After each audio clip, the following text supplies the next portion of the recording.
আমি তোকে বারবার বারণ করেছি যে একা একা কলেজে যাবি না। আমি না বলে তুই কলেজে গেছিস না। দেরি হয়ে যাচ্ছিল, ভাবলাম চলে যাই, একদিনই তো। বাহানা মাস্টার। তুই বুঝিস না যে একটা মেয়ে রাস্তাঘাটে চলতে গেলে কত রকম বিপদ হতে পারে? কথা শুনে না কোনো কিছু না। কি তুই কি শাসন মানতে চাস না নাকি?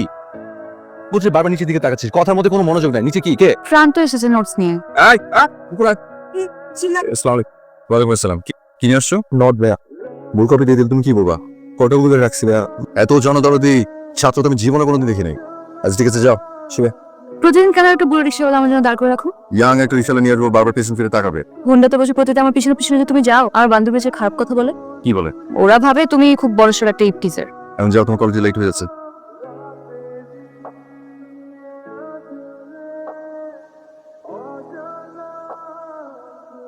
এসে নাস্তা খেয়ে যা, টেবিলে নাস্তা দিয়েছি। ও একই মূল, এসব প্রতিদিন তো মানে একই খাবার। আমি মাঝে মাঝে অবাক পেয়ে যাই। মা এখানে অবাক হওয়ার কি আছে? চাচি, এসব কি? এ হাবিজাবি কি এনেছে? নিশ্চয়ই মুনা। প্রতিদিন কলেজ থেকে ফিরবার সময় এই ফুচকাগুলা নিয়ে আসো। আজকে ইউনিভার্সিটি গেট থেকে 3বার বেরোচ্ছে। প্রথমবার বের হয়ে চটপটি,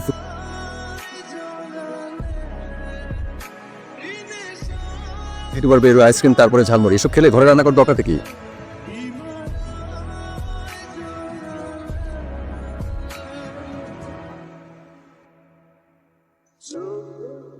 আমাকে তো আর বিকালে কেউ ঘুরতে নিয়ে যায় না। তুই না থাকলে যে আমাদের কি অবস্থা হতো। বস। বাবা কিন্তু ডাক্তার কাছে যাবো। এসব খাওয়া এখন ঠিক না রে।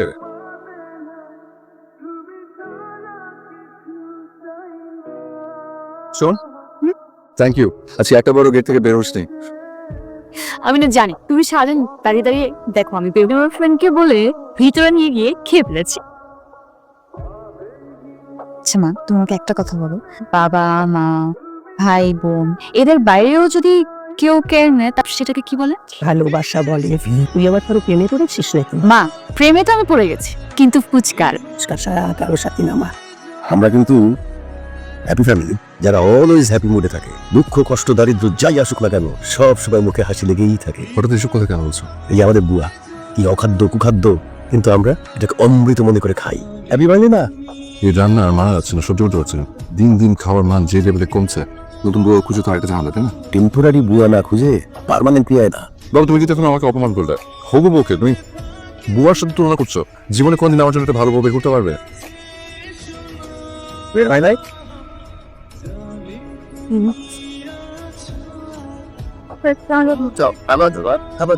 সামনে তো এক্সাম থাকে, যে অবস্থা হয় আমি তো এই অবস্থাতেই আছি। আপনাকে তো দেখে মনে হচ্ছে আপনার অবস্থা আমার থেকেও খারাপ। কি করে বুঝলে আমার অবস্থা খারাপ? বাসায় এরকম বড় তরতাজা একটা ছেলে থাকার সত্ত্বেও সকালবেলা বাজার করে নিয়ে আসছেন, এগুলো কি মানা যায় বলেন? এই বয়সে ছেলেরা বিয়ের জন্য পাগল থাকে। সে নিজের বিয়ে ভেঙে দেয়। ওকে দিয়ে যাবে কি করবো আর বুঝতে পারি না। আজকে বিকেলবেলা আপনি ছাদে আসবেন, এই ব্যাপারটা নিয়ে আলোচনা করবো। যত তোমার সঙ্গে নিজের ছেলের বিয়ে নিয়ে কি আলাপ করা মানায়? হয়ে যাচ্ছে, আমি তাহলে আসি। আচ্ছা মা, তোর পাহারাদার দাঁড়িয়ে আছে।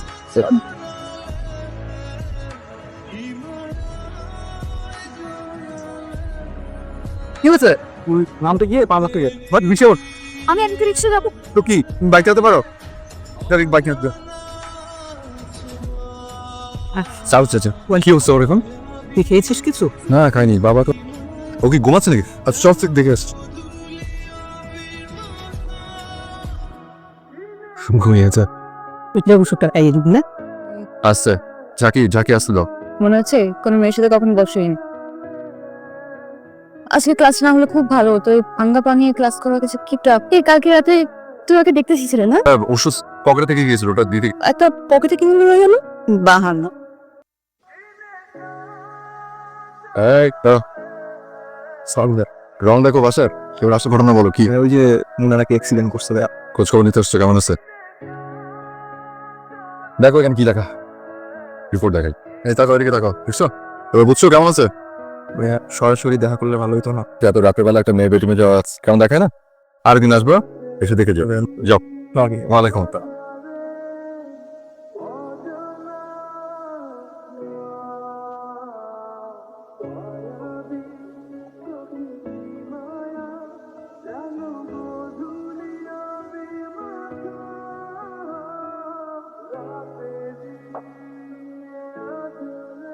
আমার মনে হয় কাল থেকে তুই একা একা যাওয়া আসা করতে পারবি। তুই সুস্থ হয়ে গেছিস।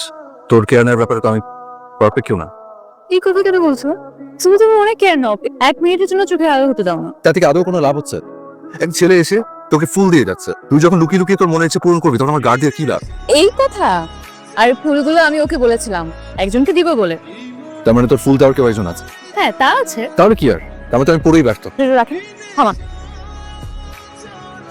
Happy birthday. যে মানুষটা আমার এত কেয়ার করে, জন্মদিনে ফুল কিনে তাকে আমি উইশ করতে পারবো না?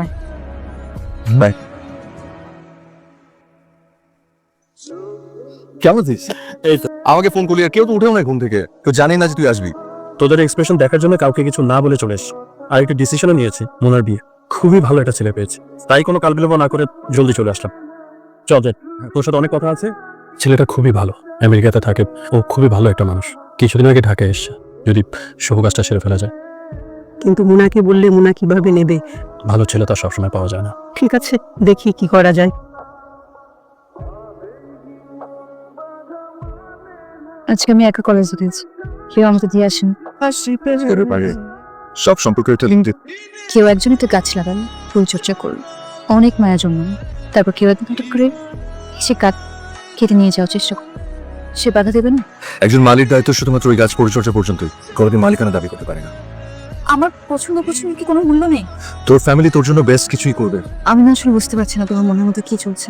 আমি যাব। আমি কালকে আসছি, 10-15 দিনের ভিতরে ওরা বিয়ের ডেট কিন্তু ফিক্স করে ফেলবে। তোর কিন্তু অনেক কাজ, তো অনেক সময় দিতে হবে। উড়া হয়ে যাস না। ঠিক আছে, চিন্তা করিস না। চিন্তা করিস না বললে হবে না, আমার সাথে থাকতে হবে তো। আমি আজ তোমার জন্য সেজেছি, কালকে সাজবো না। আমি চাই না আমার এই সাজটা অন্য কেউ দেখো। মানে তুই কি বুঝতে পারছিস তুই কি বলছিস? তুই কি ভুলে গেছিস আমরা দুজনকে? আমরা দুজন কাজিন, আর আমাদের ফ্যামিলিতে এটা সম্ভব না। পৃথিবীর আর কেউ বুঝুক কেউ না বুঝুক, আমি শুধু এইটুকুই বুঝি, যে মানুষটা আমার এত কেন্দ্রে আমার সব আগ্রহ সহ্য করে, এতটা ভালোবাসে, আমি শুধু তার কাছেই সুখী হব। মনে আমি যা করেছি তোর কেয়ার নিয়ে অর্জন করেছি, এর বাইরে কোনো কিছু আমার কোনোদিন মাথায় আসেনি। আমাদের ফ্যামিলি আমাদেরকে বিশ্বাস করে। আমরা কি পারবো এসব কথা আমাদের ফ্যামিলিকে বলতে? ভালোবাসা কেউ ছোট হয় না। মনে তুই কি চাচ্ছিস আমি দূরে কোথাও চলে যাবো? আমার কাছে আমার ফ্যামিলি অনেক বড়। না, কি হয়েছে? কাঁদছিস কেন? আমাকে খুলে বল। তুমি না চেয়েছিলে যে আমার সবচেয়ে বেশি কেয়ার করে তার হাতে আমাকে তুলে দিতে? আমি তো তাই চাই, ছেলেটা অনেক ভালো। কিন্তু যে মানুষটা আমাকে অন্যরকম মতো শাসন করে, বন্ধু হয়ে পাশে দাঁড়ায়, সবসময় আগলে রাখে, সেই মানুষটা থেকে আমাকে আর ভালো কে রাখতে পারবে? তুই কার কথা বলছিস? যে মানুষের কাছে তুমি আমাকে রেখে গিয়েছে। কাজ না ওটা কি খুব বড় অন্যায় হয়ে গেছে যে আমাকে ভালোবাসাটা বাধা হয়ে দাঁড়িয়েছে তার জন্য? এই প্রশ্নটা আমি তাকেই করবো। তার ভালোবাসা থেকে আমাকে বঞ্চিত করো না। চিন্তা করিস না রাহা, তুই কিন্তু আমার শুধু কাজিন না, তুই আমার অনেক ভালো ফ্রেন্ড। আমাদের ফ্যামিলির নিয়ম কানুনের ব্যাপারে সবকিছু তুই জানিস। আমাদের ফ্যামিলি মেম্বারদের মধ্যে কখনো কোনো রিলেশন হয় না। এটা নিয়ে এর আগে অনেকবার অনেক প্রবলেম হয়েছে, সেটা তুই নিজেও জানিস। মোনা তোকে খুব পছন্দ করে, বাট এটা কি আদৌ সম্ভব? কেউ এটাতে হ্যাপি হবে না। আচ্ছা তুই কি বলছিস এসব? আমি ওকে বোঝাতে পারবো না, বাট আমি তোকে বোঝাতে পারবো। তুই ওকে একটু বোঝাতে। এসব একদম চিন্তা করিস না, আমি দেখছি। হাসি মুখে প্রিয় মানুষটাকে বিদায় দেবার অনুভূতিটা একটু অন্যরকমই হয়। কেউ কি বলতে পারবেন কেমন লাগছে আমার?